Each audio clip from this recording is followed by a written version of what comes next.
This is the Drive-In Podcast. Take one. Bada bing, bada boom. Welcome to the 96th episode of the Drive-In Podcast. On today's episode, we have our episode 5 recap for Marvel's Moon Knight.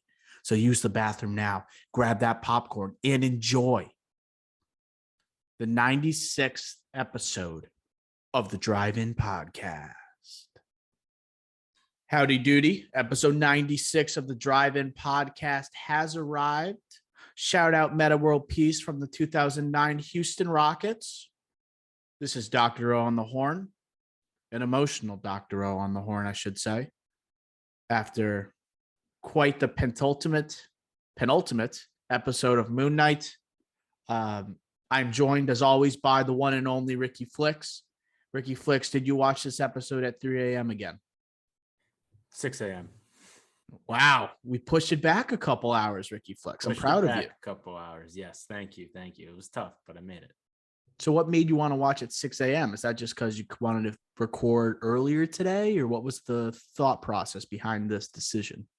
I woke up and I decided I really wanted to see what was going to happen here in this afterlife for Mr. Moon Knight, Mark Spector, and Stephen Grant themselves, or himself.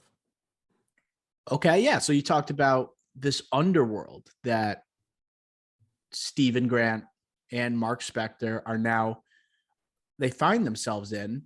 They at the end of last episode, Mark and Stephen, they find each other within this asylum that the audience isn't really sure about its true setting, whether it's taking place in Mark's mind, whether it's just all in, I guess he's just in this purgatory state.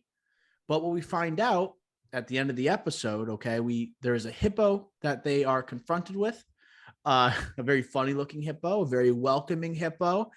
Her name is Tawaret, and she is the goddess of children and women. All right, so we have her confronting these two at the end of episode 4, and into episode 5, we find out that they are in, talking about Mark and Stephen, the underworld, one form of the underworld. They make it very clear in this episode. They don't use the word hell. They use the word underworld. They don't say heaven. They say this alternate place. Okay. It seems like they're respecting religions of all sorts by doing this. Egyptian underworld. Could be Egyptian. Yes. Yeah. Okay. Definitely. Ricky Flex, I want to get your instant reactions to this episode. I kind of want to berate you because you're making me podcast regarding this episode directly after I saw it, and I don't know how to feel. I'm in a glass case of emotion, as one Ron Burgundy said, and you got to sit on this for hours on hours. I think I'm going to be up thinking about this episode for the next week. So what were your initial reactions? My initial reactions was okay. That is, I think, what they should have, like, as in the director and Oscar Isaac, that should have been the ending, like, teasing the end of episode 5, not the end of episode 4. If we're being honest here, because that's more of what I was in shock about at the ending of this episode than episode 4. I guess, like, when I say shock, I mean, like, obviously seeing a hippo on screen at the episode 4, that was the shock factor. Is not going to beat that. I mean, just like actually like purposeful to the series end of episode 5 for sure. I did not see Stephen Grant dying at the end of this, or in being in that stone state, if you don't want to say death. Did not see that coming. So I was just more in shock.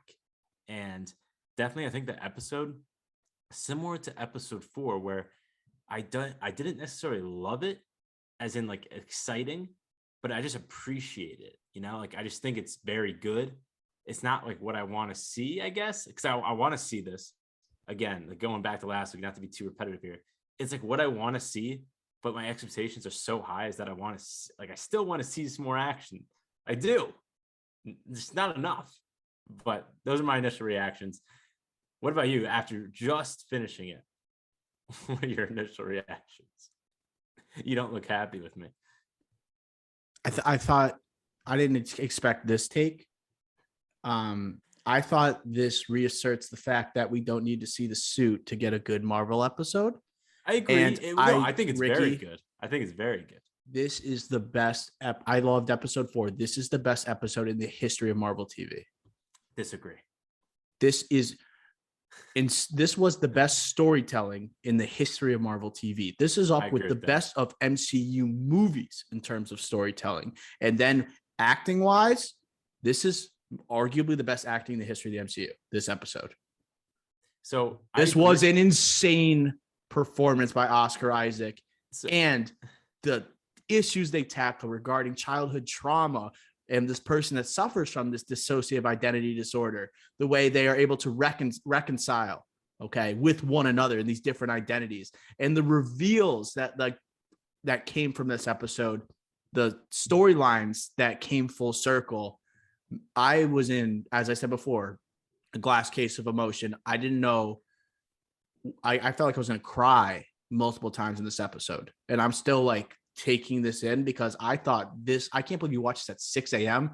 I feel like that might have hurt your experience, to be honest. If I watch this at 6 a.m., I don't know if I'd be able to go to work and just like and channel myself. I got to be productive today, do my like 9 to 5 job. I'm glad I watched this afterwards, but I'm not happy I'm podcasting right after because I don't even know how to correctly direct my feelings about this episode, other than the fact I think it was clearly the best episode in the history of the MCU and one of the best overall storytelling projects in the history of the MCU. Again, I agree. Like, this is a very good episode, and it's up there. I think Loki, this, like, initial reactions as well. I was like, the Loki at the end of season Loki, I enjoyed that more than this. I for sure did. So different. I know it is, so but you're different. saying, the whole reason that was so great, but the whole reason that Loki part was so great is that it teased like, oh my God, we're getting Kang right now. We're going to get more of this guy in the future. Yes, but I have thoughts on the future of Moon Knight, and I think we can go into this afterwards, but the lack of connection to the MCU and just the focus on the character then and now, I think made this so special. There's never been an episode of anything in the MCU like this. I just I couldn't even tell I was watching an MCU show. And that is a good thing. There wasn't even like the ill-timed comedy aside from a hilarious Ned Flanders reference. Okay, coming from Steven. That was an amazing reference, and it perfectly encapsulates what I was thinking but couldn't say and couldn't pinpoint regarding Arthur Harrow in therapist form. Just those moments and him reflecting on his past, like my heart was like pounding, and I felt so much pain for Mark, a character I didn't feel much for through the first 5 episodes. I felt a lot more for Steven, but they flipped the script on you. You felt more for Mark here, and then seeing Steven be confronted with the fact that he is an identity that was conjured by Mark to someone that can basically face his mother, or at least like find an escape from his mother who brought him so much pain and the darkness that came from his childhood, and seeing him act as Steven there too, seeing that, I mean, his Steven's low point from a guy who's so jovial most of the time, this wasn't, I can't say how good it was. I don't know what else to say. Incredible. The storytelling part of it is incredible. We didn't even talk about the tragic loss of his brother that kind of catapulted the trauma with his mother. And then obviously the trauma, like dishonorably discharged from the military or Marines or whatever, had to become a mercenary, and then about to kill himself. And then Khonshu takes advantage of his DID, this dissociative identity disorder, and basically takes advantage of not only that, but also his mercenary skills, and about to kill himself and be like, all right, you're going to be Moonlight Knight here. Like there's just so much guilt and trauma with this guy that Oscar Isaac does such an incredible job portraying, but also portraying the other side of it as well as Steven, with trying to like understand it at the same time and like processing it like us, which is very helpful for us. And like throughout this season, like what have we seen? Steven calling his mother, right? There's been hints at this throughout. And finally, like they lay it all on us, which also was the reason why, as a television series, an episode within a series or a season why this was so good as well, because it gave us some clarity, and clarity that like my expectations with the clarity aspect of it, the storytelling over like they definitely exceeded that. They exceeded my expectations there. I So don't. again, my thoughts on how good this episode was, I agree. Like critically speaking, this was like incredible. But again, The if this is the best. only season of Moon Knight that we ever get, and we don't get any action out of this guy who's supposedly like a Batman figure, that's a letdown. So I won't say that this won't be the best season of Marvel or series of Marvel ever, because arguably it already is. I preferably go Loki as of right now. But if there's multiple seasons of this and we get to see him in the suit more, then I will totally take back 180 my take here.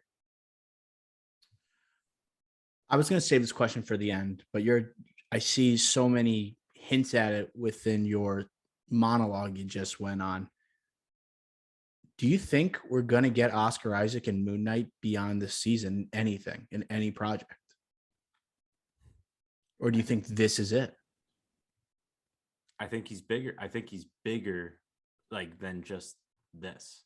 So I could see a movie or out. Like doing multiple seasons of this, I just don't see it for a guy that has no pun intended Oscar aspirations, like the Academy Award aspirations. And he's already done franchise, like he was in Star Wars. He talked about he doesn't want to get tied down to another franchise. Similar to Ethan Hawke, those guys, they want to be like a mix of artsy fartsy and also like going for awards. Like this isn't that. Like this is like Emmys. Like no, we're bigger than that. As an Oscar Isaac is, Ethan Hawke is. So at the end of the day, it comes down to that. I think he would like to, and I think he probably will win an Emmy for this after this episode. Like for sure, I don't know what's going to beat that for this genre. Will be very difficult. I just don't see it, which again, like goes back to my monologue, which you referenced. It's like, this is going to be the only season and we don't get a lot of Moon Knight, which kind of stinks, but I do see the other side of it as well. After this episode, I don't think we're ever going to see Oscar Isaac be Moon Knight again. He like I think completed the arc here almost, you know? The thing is, this character, Moon Knight, he's known for like these different identities, right? Changing suits. And it seems like Mark has confronted this other identity that he conjured up, and they've come together as one. All right. Mark has told Steven, right, about his past, has let him know his origins, and he is reconciled. And it feels like this character, we're not going to see these multiple personalities, it looks like, throughout the next episode and potentially into the future. And Oscar Isaac seems like he's put so much into this limited series that this might be the first MCU project where there are no further connections. This is it. And it's looking like I have a hard time seeing the Moon Knight that comic book fans love be portrayed in the future, okay, for another movie or for a team up. Like, I just don't see that happening just because of the lack of connections with the rest of the MCU. And that it hurts to say, but like this project as a whole has a chance to be one of the best MCU projects ever made. As a limited series itself. And that's sad. Like, I would love to see Oscar Isaac return to it, but the more I see the show, the less probability it has of him appearing again just by the trajectory of it. But I kind of love how this is it. As long as the last episode pans out here, then I'm glad like they won't, because like what do we see in television shows? They go on for too long, or they did an extra season or something like that. Or it's just like they try to make a story out of something and it's just not as deep or thorough. This is deep and thorough. This has the depth, the arc, the acting. Like this has everything you want, and it's only one season. And you have like the high profile actors here as well. So why like fluff it up to extend this just for us? I rather just let things like die. Like there's way too much Hollywood where we just don't let things die. Like look, like the IP environment that we're living in, we don't let anything die. So I'd rather just have this one great season as long as it ends properly, which is next week. As long as it ends properly, that's all I want to see. And what's fascinating is at this time, Kevin Feige is currently on a retreat with a bunch of Marvel executives planning out the next 10 years of Marvel, it'd be hard to say after like the success of the show right now that they're like, okay, we're not going to have Oscar Isaac return as Moon Knight. That seems nuts. But It's the best part of this show is that it's story first, it's character first, it's not IP first, like, which is so oppositional to like recent MCU projects we've seen. well, that's why like DC, like not the DCEU, This is but like their DC, like Joker, this is you yeah, know, exactly. they're So Batman. like they shouldn't be doing that. They shouldn't be trying like like when I say shouldn't, I mean like they obviously should for money purposes and like like potential down the road, like Oscar Isaac and like I don't know, like Kit Harrington meeting up or Marshall Ali teaming up in the MCU. That's on paper amazing, but like just what you just talked about, like story wise, character wise, like critical wise, like you don't want to see that. That's why you see like DC, like when they do these separate spin-offs outside the universe, they do so well and even get Oscar recognition. They're analyzed differently Yeah. by an Like audience. this could be like an avenue where MC like Marvel, who cannot, like besides Black Panther, obviously a unique scenario there, they cannot get Oscar recognition. Maybe this is where they get recognition by the Academy doing like movies that are separate from the universe, but they're so focused on the MCU, and that's where they made their bread and butter with Infinity War and Endgame. They probably will never do that, but this is like an avenue they probably could. I can't see them making a movie that's not connected. It's so Yeah, ingrained with the Marvel it's DNA. yeah. A It's series just like this, I see because first of all, it's not on the big screen. There's been like right now, it's been successful. You have the actors here, like a Joaquin. Like when you think about Joker, he wasn't going to be a part of a franchise. Like it wouldn't fit. Like Oscar Isaac, it just seems like he's getting to the point where he's not going to be a part of a franchise. He's like, he has so many other things he he's too can do big and for a will do. franchise. Right. And you see like these names that are most associated with Marvel, with aside from like Benedict Cumberbatch, you think of like what Chris Hemsworth, like he is Thor, right? Oscar Isaac, he's Moon Knight, but he can be so much more. And you look at Chris Evans, he's Captain America. He's trying other things. He's now separated from Marvel, but it seems like he's always going to be Captain America no matter what. Yes. Robert Downey Jr. is transformed. He had this successful career before, Oscar nominated actor, but he is now Tony Stark. Oscar Isaac is a whole different animal. He is so He's just much more, Oscar and he's Isaac. proving it, and the fact that he's not in a suit most of the time. You can recognize him by his face almost throughout the entire season. It just puts him on a different level. And it also helps, like you can't call him Moon Knight or Mark because he's also Steven. Like it's just like he's doing two roles and then he's playing a superhero. It's just it's all over the map, and he's doing such a great job that like he's gonna get the critical success. He is getting it right now. I will say another thing I hate, which we have started to see here on Twitter, is after every single episode, just people like obviously Oscar Isaac, unbelievable performance, but we don't need to constantly just keep like I don't know, like yapping away This one was about how good. different. This one was different because it was like, I agree, because like episode 4, 3, 2, people like were just like expanding upon his awesome performance in episode 1. But it's this episode where he's facing the emotional trauma, reacting to it as two different people. One person that's returning to it, another person, identity, that's being confronted with it for the first time. That is so hard to do Yeah, in the of same course. episode. But I'm just saying, we've seen it. He can go back and forth. Yes, that's incredible, right? When he's in the mirror, he can switch. But like being in that moment, right, when his mom is beating him, right, abusing him, and her taking out the belt, I'm just like, wow, like they obviously weren't going to show anything, but just showing the emotion that was on Mark's face at that time, Steven, the horror on his face. It was perfect. It was literally perfect acting. But I guess where we should go from here, because like we get it, we know Oscar Isaac is amazing. They closed a lot of storylines here, as you mentioned. You got the storyline of his mother, right, where Steven's talking on the phone, all right, not really knowing the past of him and Mark's mother, the true past. You have the storyline of Khonshu, how he met Mark and Mark took on the Moon Knight suit for the first time. I think they went a little too quick, confronting the Layla's dad aspect. I felt like that they almost didn't have Very enough quick, time very in the quick. episode, but almost it wasn't going to trump what was happening and The what was mother going to trauma was the key. right. And then going beyond that, I wrote down something else. Just give me 1 second. Well, they didn't close some storylines as well. Well, I'm just thinking of the ones specifically that the question marks between Steven and Mark. I think they did a good job bringing that as a whole. And that was like the point of the episode, ending this arc, this relationship these two have. Yeah. But like, obviously we have a whole nother episode to go. We have still so much on the table. We'll do predictions in a sec. But I mean, which moment made you feel the most emotional during this? Like, what really got you? What was that moment? Well, I think there's 3 for me. And I think if I go reverse order, first was third was the Steven death. Sorry, the second was the Steven death. Third was when Mark's like, don't go in that room, and you don't know what's in there yet.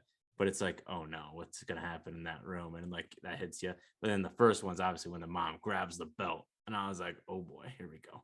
So that was like, Jesus. But I think like the Steven Grant, just because you're with him the entire time and then he's dead, allegedly. I have my theories on that. Allegedly. That obviously, like, he was like the main guy over Mark. So like your main character dying, like that's a big twist there. Yeah. So I think the moment with Steven dying at the end, turning to stone and being left behind from the ship that is presumably sailing towards like actual life, all right, away from the underworld and the afterlife. I thought that was a great sequence. We actually predicted that. Like we said, like there was going to be an emotional like separation between the two and the potential death of Steven. We nailed that. But like seeing Steven like actually like accept the fact that they are the same body, and him taking on those I guess skeletons slash like former like people that Mark has killed, right, like on the souls. ship, him just like becoming Mark in that moment. It was a great moment that kind of symbolizes they are now one, they are together. So that was great. And then watching Mark like be proud of himself, watching Steven do that, it's a little weird, but I thought it was awesome. But the parts that got me emotionally, other than that moment, the moment where he's at his mother Shiva and he is out the window and there's drinking. So many. Like I just thought of a bunch more. And it was so, this hit you everywhere, man. Like every 5 minutes, it was like, my God, it's like he's outside, he's drinking, and his dad's looking through the window, grabbing the window, telling him to come in. And he says no. He takes off the yarmulke, starts slamming it. He can't handle the emotion and the trip that he's gone on to go see his mother, right, at her funeral. He now can't confront it, so he turns into Steven, and Steven calls his mom immediately. It's comfort for him, so he doesn't have to face these things again. Like that wasn't a moment where I'm like, wow, like that's them tackling the DID, and people were questioning how that was going to be, and that exemplified like what this person was going through, and then at the end bringing them together, right? So they're facing this as one. Like great storytelling. Yeah, no, for sure. Some other ones I just thought of actually that were more impactful. When they're in the room with all the dead souls, and then Steven's like, what's a kid doing in here? You're like, oh my God, did he kill a kid? And then when you figure that's out, what I was thinking too. 5 minutes later, like, it's like, well, like it was his younger brother, and like he died right in front of him, drowned right in front of him. That scene was powerful. And then low key, the birthday scenes. That was like, I was going to say that first birthday scene, I was like, that was just tough. And him to have that young of an age, like you believe that would leave you with trauma, where it's at that young of an age, you're being blamed for your older brother's death. And then going beyond that, your mom can't even sit with you on your birthday. Like I get like choked up even thinking about that right now. Like this, like that would leave a kid like haunted, like just but like he's like moment. He's like also old enough to like understand it. Yeah, he'll remember. He wasn't like it's a memory for him. And him shielding Steven from it, saying, don't go through that door, don't go here, don't go there. And then finally letting him in, it was just heartbreaking. But also it made sense for the episode. It was tough to watch, but necessary to watch. I guess beyond that, I guess great moments all throughout, but I do want to talk about after a tease in episode 4 of a certain sarcophagus in an identity that was potentially in there, we got no Jake Lockley this episode. Do you think that was just like a hint and almost like an Easter egg for Moon Knight fans, or do you think there's a way that Mark's going to have to confront this identity disorder and all of a sudden welcome back another identity like Jake Lockley? Do you think that is going to happen in episode 6, or do you think it's just an Easter egg? That wasn't the only Easter egg of Jake Lockley, though, because there was moments throughout this season where Steven and Mark are like, that wasn't me. They both say that wasn't Right. me. So like That's already be closed at some point. Yeah. So there's too many Easter eggs for them not to bring it up this season. And that's why, like I mentioned, another season possibly, because like, I don't know how they're going to add that while also freeing Khonshu, while also acknowledging Layla, while also acknowledging Harrow. And they got to defeat this Harrow guy, which they are the furthest away from defeating at the moment right now. So it's like they have to conquer all 4 of those storylines within 50 minutes.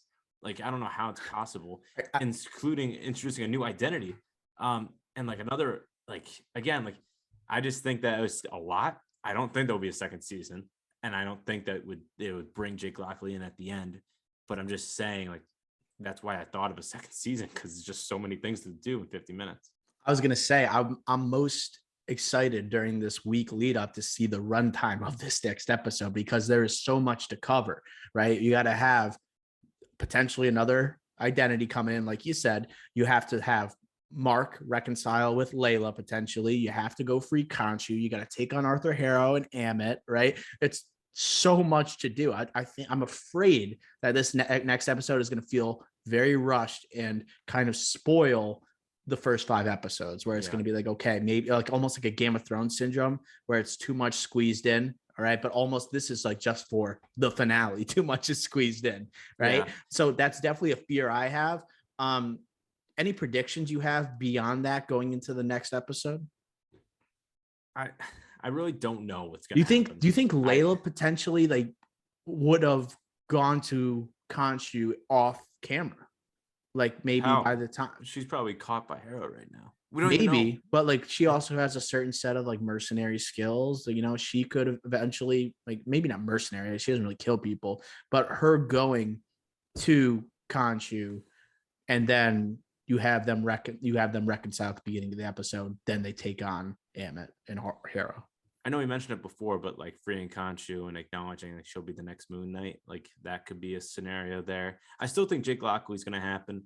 It has to. Like that would be such a hole here, or it's just that's a Marvel Easter egg that they are just like it'll be way teasing fans like to pain. You know, it's just like they want to see that so bad. I think it's not even a tease. It's like a part of this season, though. It's like a part of the actual because he's killing people as or it's just I mean, I could also see if there is going to be a season 2 or a movie like after this, right? They hint at Jake overtly right before the episode ends, right? But we both think that this is the only one, so I think that we both think that this is going to happen next episode. So another far-fetched one, or no, sorry, I'll say one theory. He comes in when they're facing Ammit and just takes over or something like that. I don't know. Another one could be, is Steven really dead? Like, does he save Steven in a way? Or save Mark? Well, no, Steven. No. I know. I thought you meant like Steven has to come back to save Mark. Yeah, and Jake saves Steven. I don't know. That's too many. Like I don't know, man. Like they're like he's locked up in that sarcophagus. You have trouble saying is that he word. Really terrible? Sarcophagus. But yeah, like he's turned to stone. He's a soul, Steven, that is. Maybe he just needs someone else in the underworld to help free him. You know what I mean? I'm not gonna confirm that he's dead or not. I'm just saying that's a possibility. That's not my main theory here. All I know is that I think this is like the most wide open. Like Loki, we kind of like knew like, oh, the multiverse is gonna get open here. Kang's gonna play a factor. We kind of like stuff that happened at the very, very end we didn't see coming in Loki, but like we kind of knew. This was like much more wide open, I think. The more I think about the Lockley thing as the third identity, the more I think I want to switch my tune and say there's going to be a season 2. Well, again, like You know what I mean? It's we- just well, not because like if it's a show, you could have like stories that are subplots that carry over into other seasons. Like you could have this Lockley thing overtly teased at the end of this next season and go into the next season, right? So you think At the end Oscar of Isaac comes back for a second season? I don't know. I just feel like it's a lot to put into this one episode to introduce an identity after he just reconciled with another identity. I agree. That makes it super hard. And I guess, man, I don't know. It's just tough. I guess if I had to put money on the table, I wouldn't. I wouldn't put any money on the table because I think it's going to be tough. I feel like it doesn't make sense to do another season, but it will happen now. It's just, I don't know. They can't That's fit what all I'm this saying, stuff. though. We don't know, and like this is like the most wide open. I like WandaVision. We kind of knew, right? Like we've known. Like Hawkeye, we definitely knew. It's just Like he this just fought one's off this kinda wide open. identity. They just fought off this identity for 5 episodes and then his entire life. And then they're gonna introduce another one and just like Yeah. in the Okay, last let's get to episode. some bigger questions on the table here. Is Ethan ahead. Hawke gonna fight Oscar Isaac in this next episode? That's Yes. the big question. Yes, But, he's like, gonna so take on the Is role. he gonna like wear a Ammit. suit? Yeah. Okay. He's gonna take on Ammit. But And then he's he's gonna gonna be actually do Khonshu, and it's gonna be a one-on-one, mano-y-mano. And then while they are fighting, Khonshu and Ammit are gonna be fighting in the background too. Right. It's yeah. gonna be cool looking, but it also adds up to the classic Marvel ending with a Yes. massive CGI fight. That was what I was gonna refer to because Ethan Hawke, no way he has any athletic ability right now. No. How old is Ethan Hawke? So like, he's not going to be doing most of the fighting. Come on. Yeah. So like they're gonna have to do it in a way with CGI as well with the suits. That's what I'm afraid of here is little Shang-Chi CGI fest at the end. Not nearly to the same extent, but you know what I mean. And they did tease like in episode 5 when they put Khonshu and his figure on the wall against all these other gods Yes. that were basically sent to or banished from ever existing. Like they might be unleashed too. So that might be the big CGI fight we're talking about. I have one beef with this episode. I thought it was nearly perfect, but when they explained the scales at the beginning in the underworld, I couldn't follow it.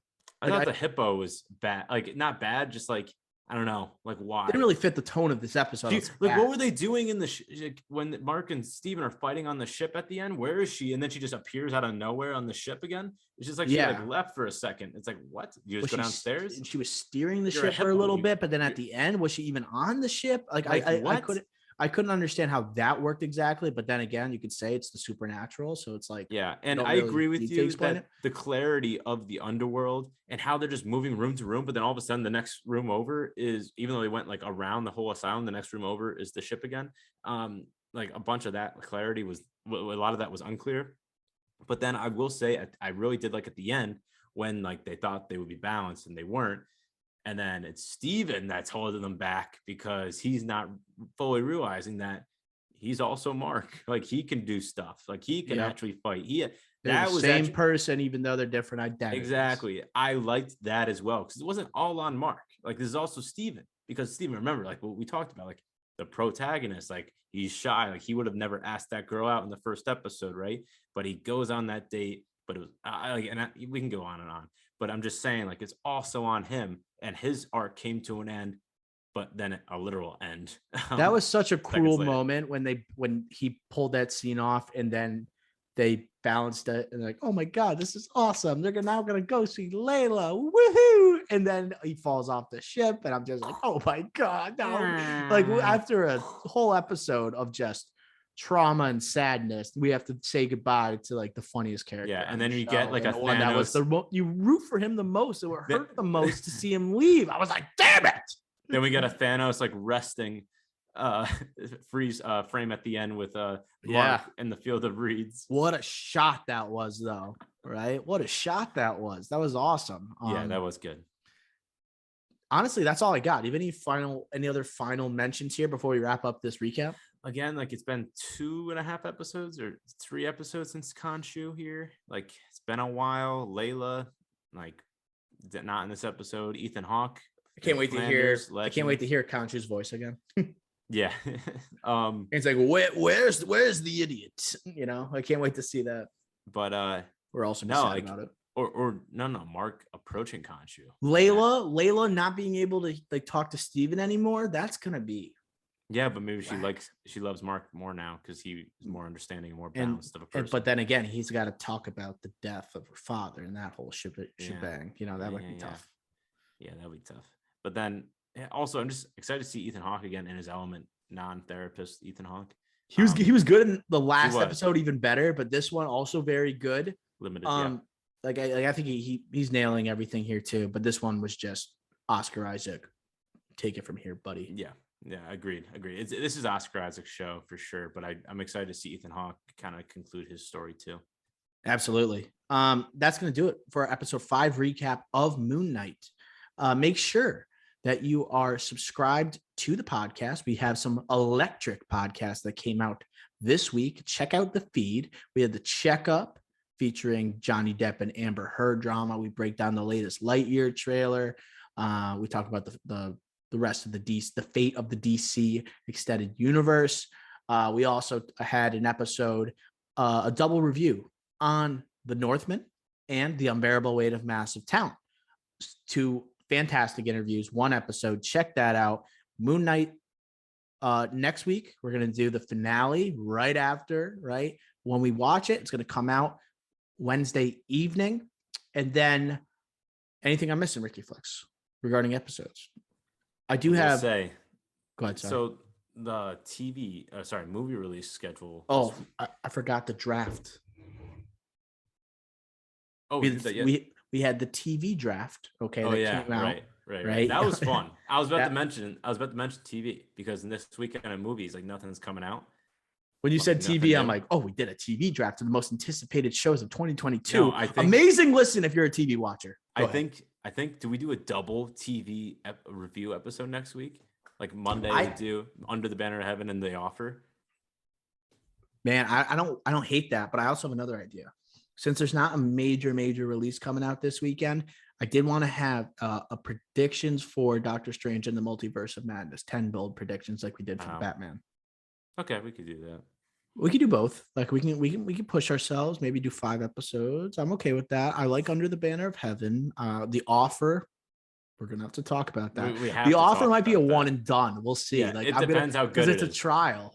I don't have Paramount Plus. I'll do the trial, and it's only gonna last like a week or something, 5 days.